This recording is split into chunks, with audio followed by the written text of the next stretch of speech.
Hi friends, welcome to my channel. ఎలా ఉన్నారు? బాగున్నారా? నేనైతే చాలా బాగున్నానండి. మీరు కూడా బాగున్నారని మనస్ఫూర్తిగా కోరుకుంటున్నాను. ఇదైతే ఈరోజు మినీ వ్లాగ్ అండి. లాస్ట్ వ్లాగ్లోనే పోస్ట్ చేసినప్పుడు ఒక సిస్టరు పూరీలు ఎలా చేశారో ఒకసారి పూర్తిగా వీడియో పెట్టండి అని పెట్టారు. ఈసారి తప్పకుండా పెడతానండి, రేపు ఎల్లుండిలోపు. ఇదైతే మ్యాంగో పికిల్ ఎలా చేసామని, దానికోసం అయితే చట్నీ, రోటి పచ్చడి అండి. 4 మ్యాంగోస్ తీసుకొని, మామిడికాయలు, దాని మీద పై పొట్టు ఉంటుంది కదా, ఆ పొట్టు అంతా తీసి కడిగేసి ఇలా చిన్న చిన్న ముక్కలుగా కట్ చేసుకొని పక్కన పెట్టుకోవాలండి. దానికోసమని ఒక 100 గ్రాముల వరకు ఎండుమిరపకాయలు తీసుకోవాలి.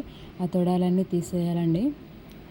తీసేసి అవి రోట్లో వేసుకొని దంచుకోవాలన్నమాట. తొడాలన్నీ తీసేసాం కదా, ఇవి మిరపకాయలు అనేవి కడగకూడదండి. కడగకుండానే మంచిగా ఉంటాయి కాబట్టి అలాగా దంచేసేయాలండి. ఎందుకంటే కడిగితే తడి తగిలితే ఆ చట్నీ అనేది పాడవుతుంది. అందుకని ఇలా మెత్తగా దంచుకోవాలండి.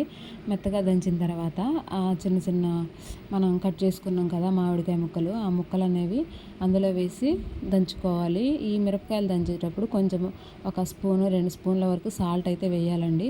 ఎందుకంటే అది చింది పడకుండా ఇలా సాల్ట్ అనేది వేసుకొని మెత్తగా దంచుకోవాలండి, పౌడర్ లాగా. మరీ స్మూత్ అవసరం లేదు, కొంచెం మెత్తగా దంచుకుంటే సరిపోతుంది.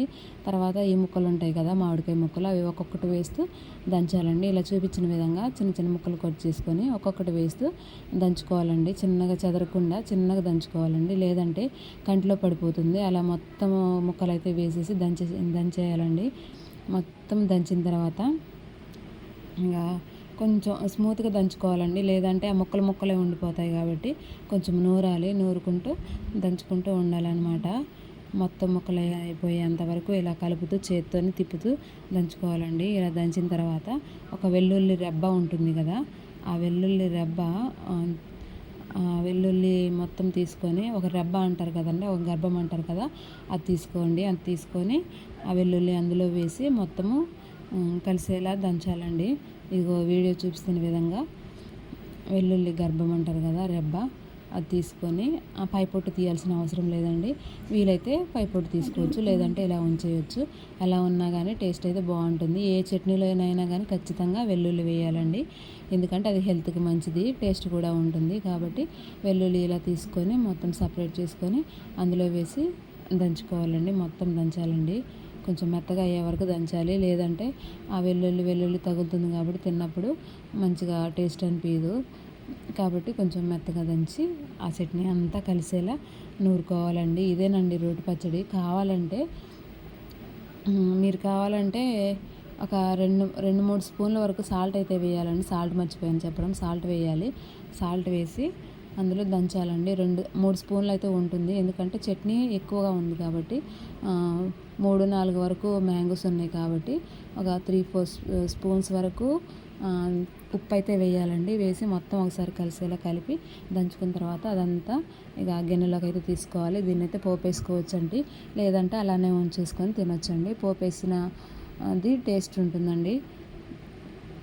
ఇలా ఒకసారి ట్రై చేసి చూడండి. రోటి పచ్చడి చాలా టేస్టీగా ఉంటుందండి, హెల్త్కి కూడా మంచిది.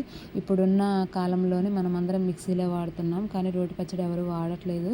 రోటి పచ్చడి చాలా మంచిదండి. మీరు ఇంట్లో ఉన్న, ఒకవేళ సిటీలో ఉన్నా కానీ చిన్న రోళ్ళు అయితే దొరుకుతున్నాయండి, అవి కొంచెం కొంచెం దంచుకోవచ్చు. లేదంటే ఇంటి దగ్గర అమ్మ వాళ్ళతో ఇలా చట్నీ అయితే నూరించుకొని తీసుకెళ్ళొచ్చండి. ఇది ఒక 10-15 డేస్ వరకు తాలింపు పెట్టుకుంటే స్టోర్ అయితే ఉంటుందండి. 10-15 డేస్ స్టోర్ చేసుకోవచ్చు ఒక బాక్స్లోనైతే పెట్టేసుకొని. చాలా టేస్టీగా ఉంటుంది, హెల్త్కి మంచిది. మామిడికాయ కదండి, ఇప్పుడు వచ్చే సీజన్లో ఏ సీజన్లో అదే తినాలండి. కాబట్టి మామిడికాయ సీజన్ కాబట్టి ఈ సీజన్లోనే ఇది హెల్త్కి చాలా మంచిగా పనిచేస్తుంది. కాబట్టి ఒకసారి ఇలా ట్రై చేసి చూడండి. ఎలా వచ్చిందో నా కామెంట్ బాక్స్లో కామెంట్ చేయండి.